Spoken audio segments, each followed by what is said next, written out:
하나님은 온 우주를 다스리는 온 우주의 왕이시고 온 우주가 다 하나님의 나라입니다. 우리 사람은 하나님의 명령을 지키며 살아야 하는 하나님 백성이고요. 우리가 지켜야 하는 하나님의 명령과 법, 그게 바로 십계명입니다. 그런데 하나님은 부모님을 공경하는 것도 우리가 꼭 지켜야 하는 하나님 나라의 법으로 정하셨습니다. 왜 그러셨을까요? 부모님을 공경하는 게 하나님 믿는 거랑 무슨 상관이 있을까요? 하나님은 우리를 창조하신 우리의 진짜 아버지이신데 우리를 부모님에게 맡기셨어요. 부모님이 하나님 대신 우리를 기르게 하셨어요. 부모님은 하나님 대신 우리를 길러주세요. 열심히 일을 하셔서 우리를 입히시죠. 또 우리를 먹이시죠. 우리는 아담과 하와가 에덴 동산에서 마음껏 과일도 따먹고 채소를 먹을 수 있었던 것처럼 마음껏 냉장고에서 음식을 꺼내 먹을 수 있습니다. 돈도 안 내고요. 엄마 아빠가 우리들을 에덴 동산에 사는 것처럼 돌봐주시니까요. 또 부모님은 우리를 바른 사람이 되도록 길러주시기도 하시죠. 부모님은 우리에게 하나님 대신이에요.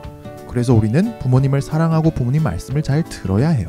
마치 하나님 말씀을 듣는 것처럼 말이에요. 부모님께 순종해야 하는 거죠. 물론 부모님은 우리에게 하나님 대신이지만 하나님은 아니에요. 그래서 부모님도 우리에게 잘못하실 수도 있습니다. 우리를 잘못 양육할 수도 있고 잘못 가르칠 수도 있어요. 그런데 그것도 그럴만한 게 부모님도 부모님 해보는 건 처음이잖아요. 부모님도 뭘 어떻게 해야 할지 잘 모를 때가 있어요. 그래서 사실 부모님은 부모님 역할을 잘 하려면 우리의 진짜 아버지이신 하나님을 더 닮아가야 합니다. 그래야 하나님 대신 부모님 역할을 더 잘 할 수 있어요.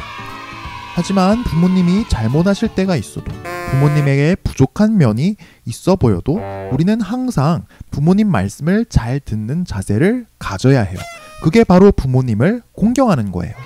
그리고 부모님을 공경하는 건 부모님이 나이가 드셨을 때 부모님을 잘 모시라는 뜻도 있어요. 나이가 드시면 일을 해서 돈을 벌 수 없게 되죠. 움직이는 것조차 힘겨워하실 수도 있고요. 외로워하실 수도 있어요. 그럴 때에도 부모님이 늘 행복하게 지내실 수 있도록 잘 보살펴 드리는 게 바로 부모님을 공경하는 거예요. 부모님을 공경하라는 제5계명을 성경책에서 찾아보면 이렇게 되어 있어요.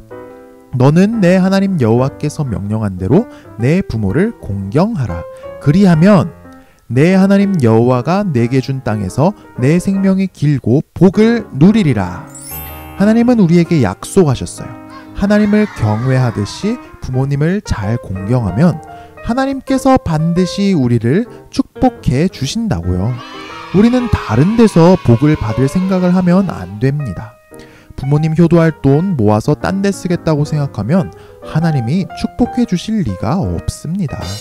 부모님께 효도할 시간에 다른 일 하겠다고 하면 하나님이 축복해 주실 리가 없습니다. 부모님을 공경하라는 하나님 명령에 순종합시다.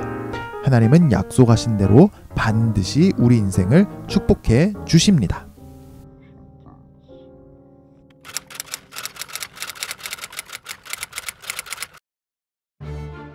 오늘도 수많은 동물들이 인간의 식탁에 오르기 위해 죽임을 당하고 있습니다.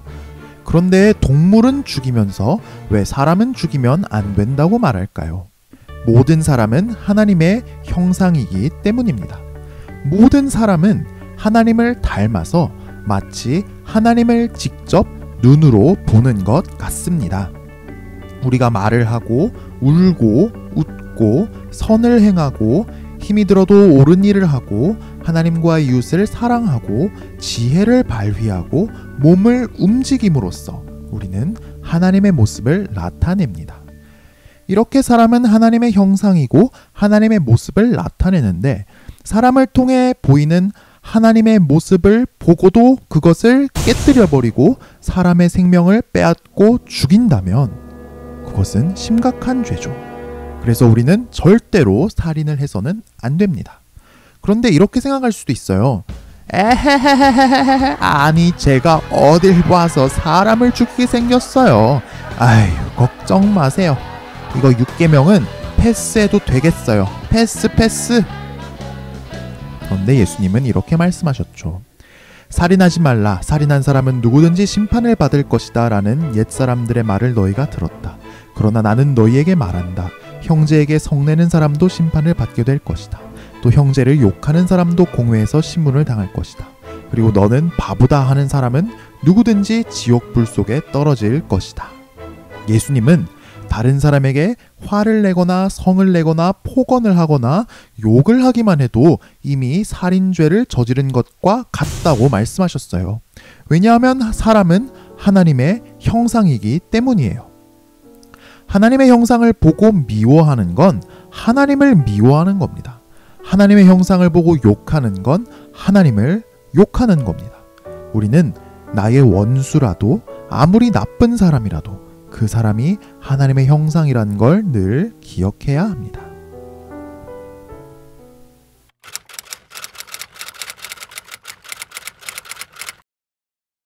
십계명은 주로 무언가를 하지 말라는 식으로 되어 있습니다. 하지만 십계명은 하지마, 안돼, 노 이런 말들에 집중하면서 스트레스 받는다고 지킬 수 있는 게 아니에요. 십계명은 우리가 적극적으로 선을 추구함으로써 지킬 수 있어요. 예를 들어 간음하지 말라는 남편, 아내가 아닌 다른 사람과 성관계를 갖지 말라는 뜻인데요. 간음하면 안 돼, 유혹에 빠지면 안 돼 이렇게 한다고만 지킬 수 있는 게 아니고 남편과 아내가 부부가 최선을 다해 서로를 사랑할 때 간음하지 말라는 계명을 지킬 수 있습니다. 죄는 진짜가 아닌 가짜로 인간을 만족시키려고 합니다. 사람이 제대로 된 진짜 밥을 먹어야 하는데 설탕물만 잔뜩 먹여서 병들게 하듯이 말이에요. 죄는 온전한 것이 아니라 망가진 것을 추구하게 합니다. 이렇게 죄 때문에 가장 많이 망가진 것이 성과 사랑입니다. 죄는 진짜 사랑을 하지 않고 가짜 사랑을 하게 합니다. 온전하지 않고 망가진 사랑을 하게 합니다. 정상적인 부부간의 사랑에 만족하지 못하는 가짜 사랑인 불륜에 빠지게 합니다. 한 남자와 한 여자가 사랑하도록 지으신 하나님의 법칙을 어기는 망가진 사랑인 동성애에 빠지게 합니다. 몸이 망가져가면서도 욕망에 이끌려 살게 합니다. 결혼을 하지 않고 남녀관계를 갖는 것도 가짜 사랑이고 망가진 사랑입니다. 사랑은 서로 책임을 져야 하는데 서로 책임지지 못할 때가 너무나도 많습니다. 음란한 동영상을 보거나 채팅을 하는 것은 그야말로 가짜 사랑이죠. 더더구나 강제적으로 성범죄를 저지르기도 하는데 성경은 남편과 아내가 아닌 다른 사람과 성관계를 갖는 간음죄를 저지르면 살인했을 때와 똑같이 사형을 시키게 했습니다. 성범죄는 생명을 빼앗는 것과 같기 때문입니다. 가짜 사랑, 망가진 사랑이 판을 치는 세상 속에서 우리는 어떻게 유혹을 이길 수 있을까요? 하나님이 우리에게 선물로 주신 한 남성과 한 여성의 결혼 관계 속에 누리는 진짜 사랑을 더 아름답게 갖고 나가고 누려야 합니다. 우리는 지금부터 내 자신을 준비해야 합니다. 예수님이 우리를 어떻게 사랑하셨는지 알아가야 합니다. 예수님이 우리를 사랑하셨듯이 남편과 아내는 서로를 사랑해야 하기 때문입니다. 남편은 아내를, 아내는 남편을 책임질 수 있도록 내 자신을 준비해야 합니다. 직업도 가져야 하고 인격적으로도 성숙해져야 합니다. 하나님께서 여러분의 인생을 축복하셔서 정말 아름다운 사랑, 진짜 사랑, 온전한 사랑을 하는 복이 여러분에게 있길 주님의 이름으로 축복합니다.